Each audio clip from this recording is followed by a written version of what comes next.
I don't know why I'm so nervous to do this video.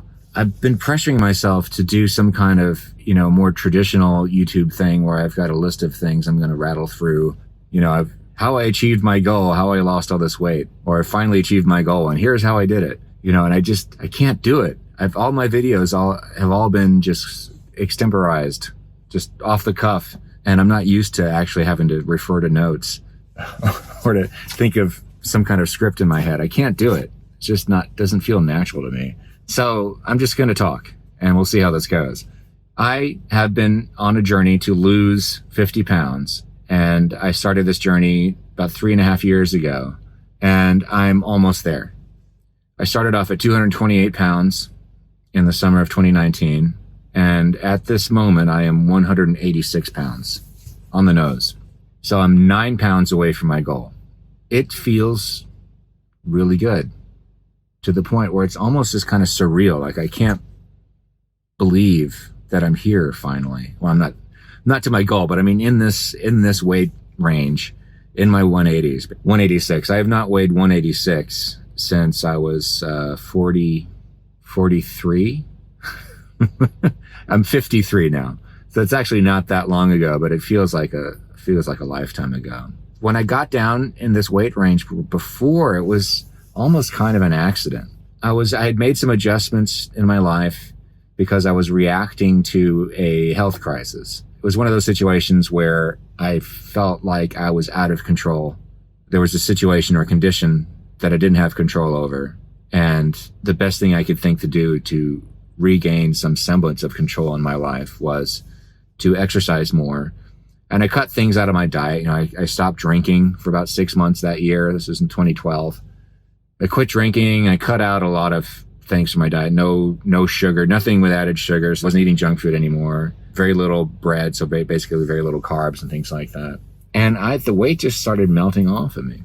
So it was really, it was kind of exhilarating. But the reason why it didn't last, obviously, because it was based on an insane amount of exercise and me restricting specific types of foods to the point where I didn't even touch them. Obviously, it's somehow I had arrived at a caloric deficit without even trying. It worked really well. I suspect it was probably a very steep deficit too. But suffice it to say, I didn't understand how the results occurred. So I wasn't able to replicate them until I started doing what I'm doing now and have been doing more or less for the past 3 years or so. On my 50th birthday, I got an Apple Watch. Thanks, Mom. I'd had success with calorie counting before using an application called Lose It on my iPhone, which I originally started using in 2008, around the time it first came out. A friend of mine recommended it to me. It worked really well. It did. But the habit of logging all my meals all the time took a lot of getting used to. So much so that I just stopped doing it. Also, the other frustrating thing was I didn't really know how many calories I was burning in a day. I had no idea how many calories I burnt from walking or doing any kinds of exercise. I just didn't know really what it was I was aiming for. So I knew that there were these activity trackers that were out. I knew that there were these things called Fitbits and step trackers. I wanted to get something like that. So eventually I decided I needed to get an Apple Watch. The problem with the way that most of these calorie counting apps work, or meal tracking apps, Lose It and MyFitnessPal, you guess at how active you're being. But my activity level was not the same from day to day. It was different. It could be wildly different from day to day. So that's why I really wanted to try one of these things out to see, how revelatory it would be to see exactly what's going on with my calorie burn. Well, exactly. I say that exactly. I know that these devices, the activity, Apple Watches and most activity trackers are not 100% accurate. In fact, they've been criticized for being wildly inaccurate. I have not found them to be wildly inaccurate. They've actually been very, very useful. Anyway, so in 2019, shortly after my 50th birthday, at that point, I was 228 pounds. And I figured out that 177 pounds was the highest weight where I would no longer be medically considered to be overweight. If that makes any sense. So I started using my Apple Watch with Lose It. Worked really good. And I started losing weight. And about 10 pounds into that journey, I think it was, I started this YouTube channel. And I continued to lose weight for the next 6 months or so. I lost 30 pounds. By the time I got to New Year's, by the end of 2019, I weighed about 199 pounds. But then 2020 happened. by March of 2020, I had lost interest in logging my food. I was too scared to go out to exercise. You know, I couldn't go to the gym because everything was shut down. I was nervous to go on my usual walking route because I didn't know if I was going to pick up the virus from passersby or whatever. As far as my weight loss efforts were concerned, I just kind of shut down. Like most of us, I didn't know what the future held. You know, the world seemed to be falling apart. I didn't know where my next paycheck was coming from. All of my band's gigs were canceled. I started eating and drinking and putting on weight. I've talked about this. I've done whole videos about my weight gain in 2020. Basically, I gained back about 18 pounds that year. And it wasn't until, when I say April of 2021, that I finally got back on the horse, so to speak. You know, so it's been a rocky road. You know, I did pretty well once I got back in the saddle there in 2021, lost a few pounds, and then I started getting stressed out about stuff, financial problems, and, you know, things weren't really quite back to normal yet at that point in the world. My weight loss efforts kind of waned a little bit, but the important thing was this time I didn't stop logging. I kept using Lose It every day. I kept logging everything I ate. Even though I was going over my budget at that point, I think for most of that time I was dialed in on Lose It for losing a pound a week, but I was overshooting that budget all the time. Not every day, but frequently. But the end result of that was, after about 5 months of doing that, is I had basically maintained my weight at that time, which was about 206 pounds. That to me was in a way, it was like a victory. I'd succeeded at avoiding what happened to me in 2020. Is I didn't put weight back on. I kind of held my position. So eventually I kind of, you know, cleared my head. It was around this time last year. It was around right after Thanksgiving that I finally started making a more concerted effort. I've talked about this on the channel too, but it's a little ways into 2022. Instead of trying really hard to lose a half a pound or a pound a week, I just dialed my budget at maintenance and then aimed for just slightly less than my maintenance calories. That resulted in me losing weight slowly, but losing weight. And I eventually got all the way down to the 190s. Once I got down to 189, which was fairly recently, I started feeling more motivated because like, wow, I'm in the 180s again. So I've been walking a lot more. I've been working out slowly, not working out quite as much as I was last year, but I'm moving back towards it slowly. Now I weigh 186 and it's mind-blowing.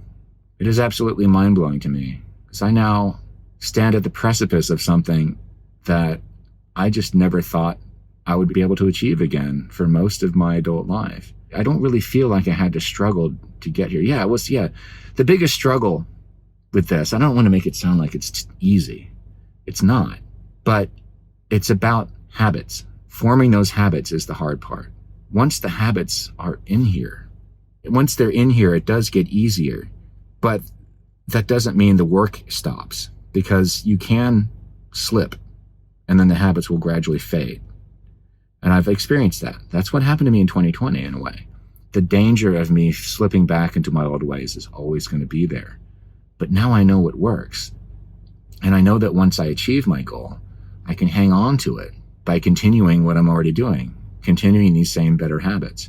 Does it mean I eat healthily all the time? No. Does it mean I exercise every single day? No. Does it mean I never can eat junk food? Does it mean I never drink alcohol? Does it mean I never pig out on stuff? No. All those things still happen. They just don't happen with the regularity and intensity that they did when I didn't care, when I wasn't paying attention, when I had no idea what worked and what didn't work.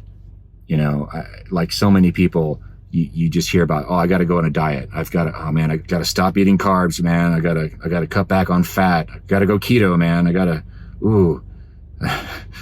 go low fat, high carb vegan. I got to go paleo. I got to try intermittent fasting, just something, and just to try to make something work. And really, all those things to me feel like you're just throwing shit at the wall and hoping something sticks.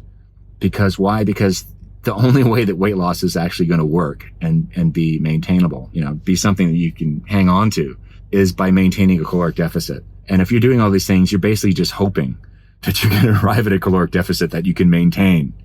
But if you don't know exactly how you're getting there, if you're not doing it in a way that you're going to be comfortable doing for a long stretch, for forever, basically the rest of your life, guess what? That diet is not going to keep you where you want to be.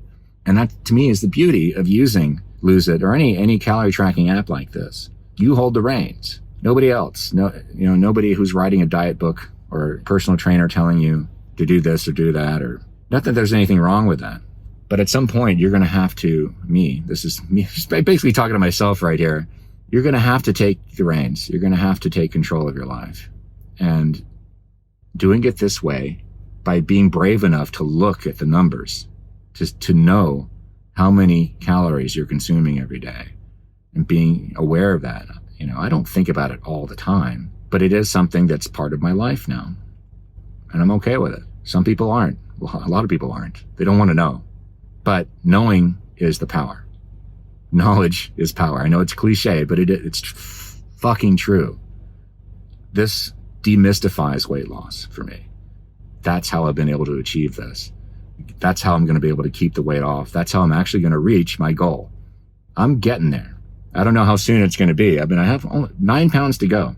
And after that, I don't know. I might even overshoot my goal. I might go lower. I might go for 177 pounds. Maybe I'll shoot for 170. I don't know. It really depends on how overweight I still feel at the time.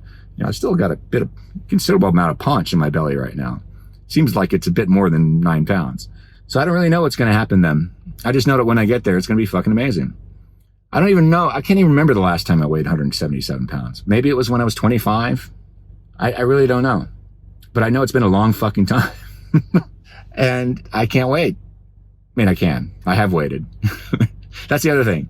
You can demystify weight loss by being brave enough to think about the numbers and to track the numbers. But you also need to be patient. I think so. Anyway, and I don't want to take anything away from people who achieve an incredible, just amazing amount of weight loss in a short period of time. It is amazing. But the real question then becomes, how do you maintain that weight loss? And you can only do that through sustainable habits. I would guess probably doing insane amounts of exercise every day and insane amounts of caloric restriction.